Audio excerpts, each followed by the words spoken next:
अस्सलाम वालेकुम, क्या हाल है? आई होप कि आप सब ठीक होंगे। कल का दिन हमारे लिए कुछ अजीब ही था। कैसे व्हील के अंदर लिपटा हुआ था और अगर मैं नहीं लेडीज़ बहुत ज़्यादा बाइक से गिरती भी हैं। अस्सलाम वालेकुम, क्या हाल है? आई होप कि आप सब ठीक होंगे। आज की वीडियो जो है कल हमारे साथ कुछ ऐसा हुआ कि मैं आज की वीडियो फ़ौरन ही बनाने पे मजबूर हो गई थी। कल हुआ ये था कि मैं अपनी अम्मी की तरफ मैं अम्मी की तरफ नहीं, मैं डॉक्टर की तरफ गई थी। लेकिन कल का दिन हमारे लिए कुछ अजीब ही था। हम दोपहर में मैं और इनाया निकले हैं, तो रास्ते में उसके पहले तो चप्पल टूट गई। इत्तेफाक से मैंने एक चप्पल उसकी रखी हुई थी, मैंने मोची से सिलवानी थी। वो मैंने उसको पहनाई है। अब कुछ आगे और चले हैं, बस में हम बैठे हैं, हॉस्पिटल गए।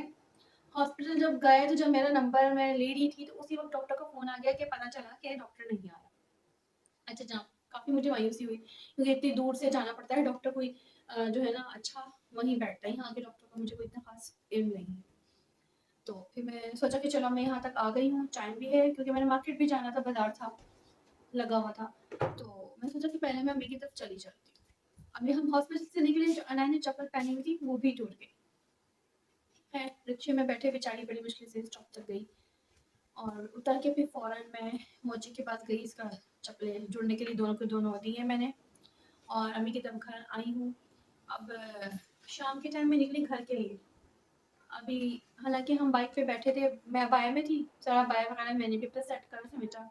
अनाया को भी जो है देखा था, दुपट्टा वगैरह जो उसने गले में लिया हुआ था, सही से लिया हुआ था, कोई मसला नहीं था। क्योंकि बैठते हुए मेरा भाई लाज़मी टोकता है कि अपने कपड़े वगैरह जो भी है ना बाइक पे समेट लो, खतरनाक होते हैं। अच्छा हम पेट्रोल पंप पे पहुँचे हैं, वो तो अल्लाह का शुक्र था कि मेरे भाई की गाड़ी की स्पीड कम थी। अचानक से अनाया ने बुरी तरीके से गले पे हाथ रखा, जिससे गला दबा है। मैं समझ गई कि कुछ गड़बड़ है। फ़ौरन जो है मैंने दुपट्टा इसका खींच के गले से निकाला और इसका गला बुरी तरीके से छिला। जो बाइक का सॉरी दुपट्टे का जो पल्लू था दूसरा वाला, वो पूरी तरीके से व्हील के अंदर लिपटा हुआ था और अगर मैं नहीं इसका दुपट्टा उतारती खींच के तो फिर तो पता नहीं क्या हो जाना था। अल्लाह ने इसको बचा लिया, लेकिन बहुत बुरी तरीके से हिट रही, बहुत ज़्यादा। और गला कैसे छिला है आपने वीडियो में देख सकते हैं, मैंने दिखाया कि इसके गले का क्या हाल हुआ। और लेकिन मैं अल्लाह का शुक्र अदा करती हूँ कि अल्लाह ताला ने कोई बहुत बड़ी अनहोनी होने से बचा ली। तो ये है कि जब भी बाइक पे बैठे, छोटी बच्चियाँ बेहतर है गले में जो है ना दुपट्टा एहतियात से। अच्छा इसने दुपट्टा जो है लिया कैसे था? ये वो दुपट्टा है जो अनाया ने कल पहना हुआ था और अब तुम्हें दिखाती हूँ कि कहाँ से फटा है। पता नहीं कैसे ये दुपट्टा जो है इसका एक पल्लू लटक गया, हालांकि उसने जिस तरह से लिया हुआ था दोनों तरफ से कहाँ चले गए ये। आई होप कि आपको नजर आ रहा हो, यहाँ से फटा, यहाँ से फटा और यहाँ भी पूरा का पूरा चिरा है। ये देखें क्या हाल हुआ है दुपट्टे का। और मतलब ये बीच से फटा है और समझ में नहीं आ रहा कि कैसे इतना नीचे तक इसका चला गया है, या तो स्लिप होके वो उसने जो लिया था ना इतना सा था जो मैंने खींच के निकाला। अगर दूसरा पल्लू भी लंबा होता तो फिर बहुत नुकसान हो सकता था। पूरी की पूरी यहाँ से पूरी आगे की जो नेक है पूरी जो है ना इसकी छिल गई, पूरी तरीके से छिल गई, इतनी कांप रही थी और बिल्कुल बाइक पे बैठने के लिए तैयार नहीं हो रही थी। फिर हॉस्पिटल लेके गए, फ़ौरन से इसकी मरहम पट्टी करवाई, इंजेक्शंस 2-2 डॉक्टर ने लगाए थे इसको कि कोई इन्फेक्शन वगैरह ना हो। फिर मैं काफ़ी देर तक अम्मी के घर वापस चली गई, फिर इनके बाबा आए और फिर हमें लेके गए। और बस मैं यही बोलती हूँ कि बाइक में बैठते हुए जितना हो सकता है एहतियात करें। और एक और भी चीज़ जो मैं अक्सर सोचती हूँ, जैसे मैं भी बाइक पे बैठती हूँ तो जिस अंदाज में लेडीज़ बैठती हैं तो मुझे ऐसा लगता है जैसे वो थोड़ा-सा सही नहीं है, उसमें गिरने का डर बहुत ज़्यादा होता है। बाज़ औक़ात बच्चे भी गोदों में बैठे होते हैं और हम एक साइड से बैठे होते हैं, बैक साइड से बाज़ औक़ात कोई सपोर्ट नहीं होती ऐसी कि जिसको हम पकड़ सकें, और ऐसे में लेडीज़ बहुत ज़्यादा बाइक से गिरती भी हैं। एक दफ़ा मुझे याद है मैं जब कॉलेज में थी तो बाइक से गिरी थी। किताबें थी और एकदम से बाइक से मैं स्लिप हो गई थी, मुझे अच्छी तरह याद है।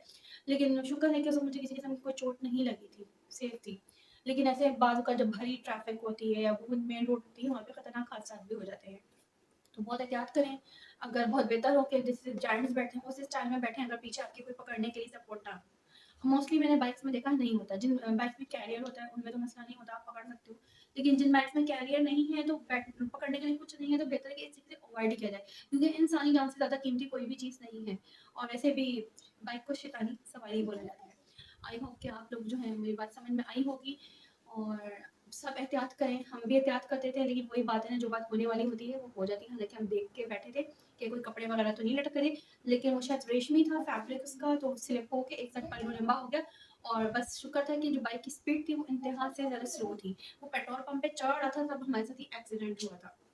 तो बस आप भी एहतियात करें और दुआ करें हमारे लिए कि जल्दी से ये एहतियात बोले सेट हो जाए, क्योंकि स्कूल भी जब तक पूरी सेट नहीं हो जाती मैं स्कूल नहीं भेजूँगी। ज़ख्म इतना ज़्यादा है, इन्फेक्शन हो सकता है स्कूल में, बच्चे जो हैं बेएहतियातियाँ करते हैं, उल्टा-सीधा हाथ मार सकते हैं, बैग जो हम हैंग करते हैं तो वो भी उससे भी जो दोबारा से छिल सकती है। तो इस वजह से आजकल छुट्टियाँ करी हैं। इंशाअल्लाह ताला 2-3 दिन में फिर जाएगी। तो मुझे अब इजाज़त दें। अल्लाह हाफ़िज़।